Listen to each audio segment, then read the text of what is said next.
इन अंधेरों से परे, इस शबे गम से आगे, एक नई सुबह भी है शामे अलम से आगे।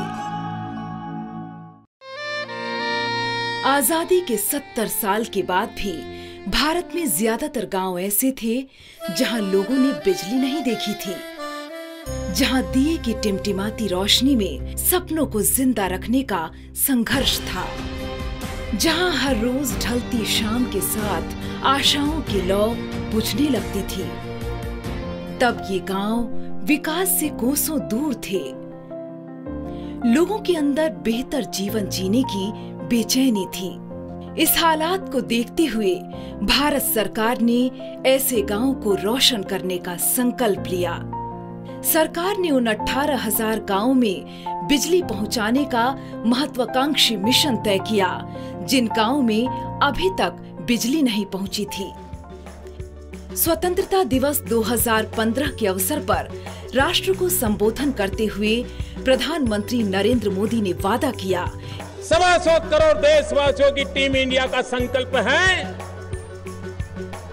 इन 18,500 गांवों में 1000 दिन के अंदर बिजली का खंभा, बिजली का तार और बिजली पहुंचे, ये काम पूरा करके दिया जाए।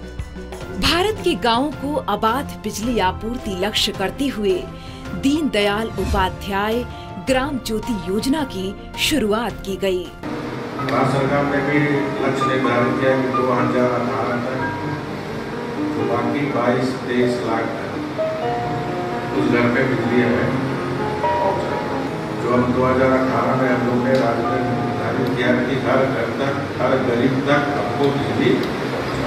झारखंड में इस लक्ष्य तक पहुंचना आसान नहीं था।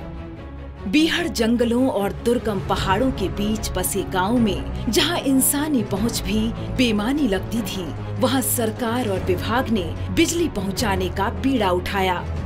भारत सरकार के साथ झारखंड सरकार और झारखंड बिजली वितरण निगम लिमिटेड ने कंधे से कंधा मिलाते हुए इस काम को आगे बढ़ाया।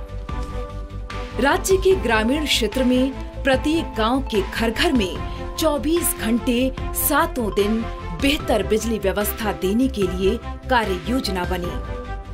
भारत सरकार के दिशा निर्देशों के अनुसार एक समय सीमा तय की गई और फिर पूरे कार्य की प्रक्रिया को चरणबद्ध तरीके से खंडों में विभाजित किया गया।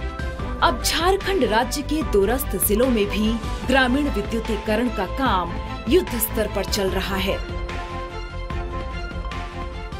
तमाम विपरीत परिस्थितियों में भी झारखंड के गांवों में घर घर निःशुल्क बिजली पहुंचाने के लिए प्रयास जारी रहा।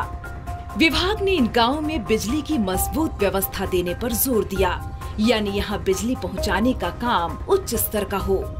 कार्य का स्तर इतना ठोस हो कि निकट भविष्य में बिजली से संबंधित दिक्कतें न हो। काम मुश्किल था, पर सही दिशा में कोशिश और हौसले से कामयाबी मिलती चली गई। विभिन्न योजनाओं के तहत केंद्र और राज्य सरकार की पहल से विभाग के द्वारा 29,376 गांवों को रोशन कर दिया गया है। सरकार को इस बात का गर्व है कि इस लक्ष्य को प्राप्त कर लिया गया है तथा झारखंड राष्ट्र का 18वां राज्य बन गया है जो पूर्ण ग्रामीण विद्युतीकरण का लक्ष्य प्राप्त कर चुका है। आज़ादी के बाद ये पहला अवसर है कि हमारा गांव में बिजली आया। इससे हमारा इस क्षेत्र का विकास में गति आएगी। बिजली के आने के बाद में लोगों का जीवन शैली में बदलाव आया है। केंद्र और राज्य सरकार के प्रयास से दुर्गम पहाड़ों और जंगलों के बीच बसे झारखंड के गांव इन दिनों उम्मीदों के उजाले से जगमगा रहे हैं। हम लोगों का सुविधा वही जो है, बाल बच्चा सबको भी स्टडी पढ़ाई के लिए भी ठीक है और खेती बाड़ी करने के लिए भी लाइन आ गया। हम लोगों का सुविधा का है कि डैम है, इसलिए जहाँ जहाँ जमीन है वहाँ हम कार्य करने सकेंगे। बरसों से ढिबरी युग में जी रहे ग्रामीणों की जिंदगी बदलने लगी है। बिजली आने से शिक्षा, स्वास्थ्य, कृषि, रोजगार को बल मिला है। वहीं लोग संचार माध्यमों से भी जुड़ रहे हैं। सुदूर इलाकों में सोलर प्लेट लगाकर भी बिजली पहुंचाई जा रही है। जंगली इलाकों में पशु पक्षियों का ख्याल रखते हुए इंसुलेटेड केबल की खास व्यवस्था की गई है ताकि बिजली की व्यवस्था से उन्हें नुकसान न पहुंचे। घर घर बिजली पहुंचाने के लिए न सिर्फ सरकार बल्कि पूरा सिस्टम प्रतिबद्ध है। बिजली तरक्की का आधार है। तमाम चुनौतियों का सामना कर विभाग का हर एक अधिकारी तरक्की का आधार सुदृढ़ करने में जुटा है। लिहाजा धरती आबा के गांव का अंधेरा छटने लगा है। रोशनी आंकड़ों से निकलकर आंगन और खलिहान में छिटक रही है। झारखंड के सुदूर इलाकों में उजियारे की ये कवायद आगे भी जारी है।